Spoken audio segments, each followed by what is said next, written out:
Leak కేసులో CBI ఛార్జ్షీట్ను Delhi Rouse Avenue court పరిగణలోకి తీసుకుంది. 13 మందిపై అభియోగాలు నమోదు చేసింది. కాగా రేపు కోర్టులో విచారణ జరగనుంది.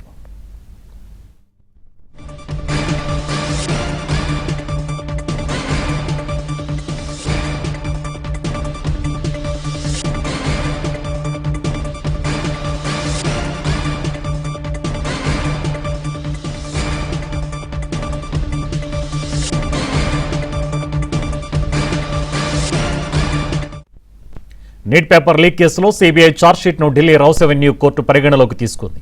13 మందిపై అభియోగాలు నమోదు చేసింది. కాగా రేపు కోర్టులో విచారణ జరగనుంది.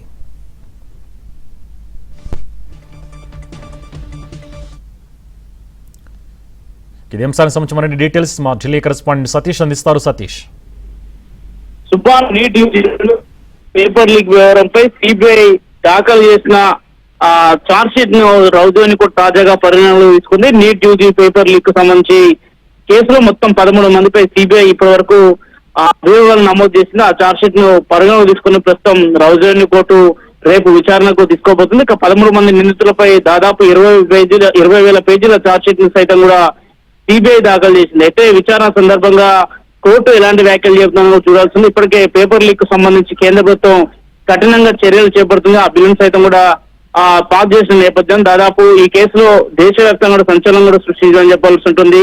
అనేక మంది విద్యార్థులు ఆందోళన కొనసాగించారు. ఆందోళన నేపథ్యంలో కేంద్రంలో ఏకంగా కేంద్ర విద్యాశాఖ మంత్రి నేరుగా రాజీనామా చేయాల్సిన పరిస్థితి ఏర్పడిన నేపథ్యంలో కేసును అత్యంత ప్రతిష్టాత్మకంగా తీసుకున్నారు. ఫాస్ట్ ట్రాక్ కోర్టు ద్వారా కూడా కేసులను త్వరితగతిన కూడా విచారించేందుకు కూడా ఇప్పటికే అన్ని ఏర్పాట్లు చేసిన నేపథ్యంలో మొత్తం 20,000 పేజీలతో పేపర్ లీక్ సంబంధించి ఎవరెవరి వ్యవహారం ఏంటి, ఎవరు పేపర్ లీక్ లో ఇన్వాల్వ్ అయ్యారు, ప్రధానంగా మొదట పేపర్ లీక్ గల కారణాలు ఏంటి, ఎవరెవరు ఇందులో ఉన్నారనే దానిపైన అందరికి సంబంధించి దాదాపు 20,000 పేజీలతో సిబిఐ ఒక చార్జ్ షీట్ ని కూడా ఇప్పటికే రెడీ చేసిన ఆ చార్జ్ షీట్ ని సైతం కూడా కోర్టు పరిగణలోకి తీసుకున్న నేపథ్యంలో రేపు జరగబోయే విచారణ అత్యంత కీలకం అని చెప్పాల్సి ఉంటుంది. 13 మంది నిందితుల పైన ఎలాంటి అభియోగాలు మోపారు, వాళ్ళకి ఎలాంటి శిక్ష పడుతుంది, అదేవిధంగా విచారణ సందర్భంగా ఎలాంటి వాదనలు వినిపిస్తారనేది కూడా కొంత ఉత్కంఠత కొనసాగుతుందని చెప్పాల్సి ఉంటుంది. శుభాన్.